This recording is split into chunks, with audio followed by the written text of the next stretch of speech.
Hi అండి, welcome back to our channel. ఈరోజు recipe వచ్చేసి సొరకాయ కర్రీ అండి. సొరకాయ అంటే ఇష్టం లేని వాళ్ళకి ఒక్కసారి ఇలా చేసి పెట్టారంటే సూపర్గా తింటారు. ఒకసారి ప్రాసెస్ చూద్దాం. ఇక్కడ 1/2 kg వరకు సొరకాయని ఇలా పైన పీల్ తీసేసి ఇలా చిన్న చిన్న ముక్కలుగా కట్ చేసి పెట్టుకుందాం. ఇక్కడ 4 పచ్చిమిర్చిని కూడా ఇక్కడ ఒక గిన్నె పెట్టేసుకుని మనం ఈ సొరకాయ ముక్కల్ని పచ్చిమిర్చిని యాడ్ చేసేసి వాటర్ వేసుకుందాము. ఈ ముక్కలు మునిగే వరకు కూడా వాటర్ వేసుకుందాం. ఇలా వాటర్ వేసేసి ఒకసారి ఇలా కలిపేసుకొని మనం స్టవ్ పైన పెట్టి ఉడికించుకోవాలండి. ఇలా మీడియం ఫ్లేమ్లో పెట్టేసి మూత పెట్టేసి ఉడికించుకోవాలి. ఒక 8 minutes వరకు కూడా ఉడికించుకోవాలి. ఇది ఉడికేలోపు ఇక్కడ ఒక గిన్నెలోకి మనం టీ గ్లాస్ పాలు తీసుకుందాము. ఈ పాల్లోకి ఒక 3 spoons వరకు కూడా వరిపిండి తీసుకుందాం. ఈ వరిపిండి ప్లేస్లో మైదా పిండి కానీ మనం కార్న్ఫ్లోర్ కానీ మైదా ఇంకా గోధుమ పిండి అయినా తీసుకోవచ్చు. వరిపిండి అయితే ఇంకా బాగుంటుంది టేస్ట్. ఒక 2 spoons వరకు కూడా బెల్లం తీసుకుందాము.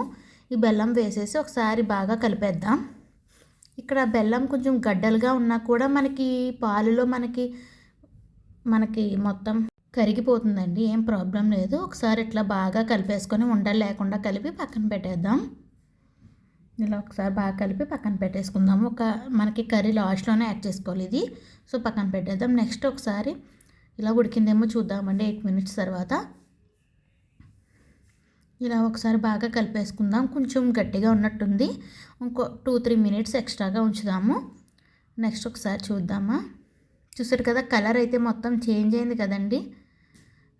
చాలా వరకు కూడా ఉడికిపోయింది. ఒక 80% ఉడికితే సరిపోతుందండి. నెక్స్ట్ మళ్ళీ ఫ్రై చేస్తాం కదా. ఇదిగోండి, ఇలా చాక్తో కట్ చేస్తే మనకి ఈజీగా ఉంటుంది చెక్ చేసుకోవడానికి. నెక్స్ట్ స్టవ్ ఆఫ్ చేసేసి మనం వాటర్ అంతా సెపరేట్ చేసి పక్కకు పెట్టేద్దాం. నెక్స్ట్ ప్యాన్ పెట్టేసుకుని ప్యాన్ హీట్ అయిన తర్వాత 3 spoons ఆయిల్ వేద్దాం. ఆయిల్ హీట్ అయిన తర్వాత పోపు దినుసులు వేసుకుందామండి. ఆవాలు, జీలకర్ర, ఎండుమిర్చి, ఒక 7-8 వరకు కూడా వెల్లుల్లి రెబ్బలు ఎక్కువైతే బాగుంటుందండి టేస్ట్.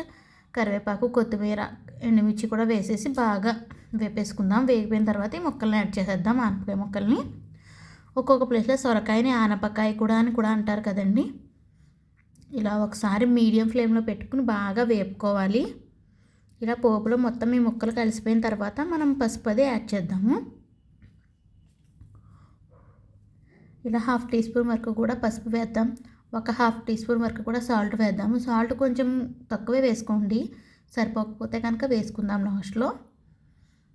ఇట్లా ఒకసారి బాగా కలిపేసుకుందాము మీడియం ఫ్లేమ్లో పెట్టేసి. ఇలా బాగా కలిపిన తర్వాత మనకి ఈ ముక్కలోంచి ఇంకొంచెం వాటర్ రిలీజ్ అవుతాయండి. అది చూసారు కదా. ఈ వాటర్ అంతా పోయే వరకు కూడా మీడియం ఫ్లేమ్లో పెట్టి ఉడికించుకుందాము. చూసారు కదా, ఆల్మోస్ట్ వాటర్ అంతా కూడా ఇంకిపోయినాయి. మనకి ఆనపకాయలు చాలా వాటర్ వస్తాయండి. ఒకసారి ఇట్లా మీడియం ఫ్లేమ్లో పెట్టేసి బాగా కలుపుకుందాము. ముక్క మరి కాస్త ఉడకాలండి. సో 5 minutes తర్వాత చూద్దాం. ఇట్లా ఒకసారి బాగా కలిపేసుకుందాము. చూసారు కదా, ముక్క అయితే ఉడికిపోయిందండి. నెక్స్ట్ మనం ఆల్రెడీ రెడీ చేసుకున్నాం కదా ఈ వరిపిండి పాలు ఒకసారి కలిపి. చూసారు కదా, బెల్లం అయితే బాగా కరిగిపోయిందండి అందులో.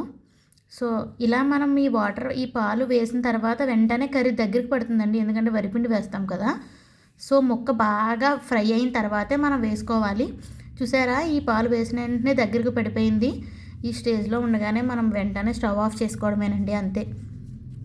ఇలా లో ఫ్లేమ్లో పెట్టి మాత్రమే వేసుకోవాలండి ఈ మిల్క్. ఇలా కలిపేసుకుని మనకు సాల్ట్ సరిపోతే వేసుకోవచ్చు. నాకైతే సరిపోయింది, అంతేనండి. మీకు ఈ వీడియో నచ్చితే కనుక లైక్ చేసి, షేర్ చేసి, సబ్స్క్రైబ్ చేయండి ఫ్రెండ్స్.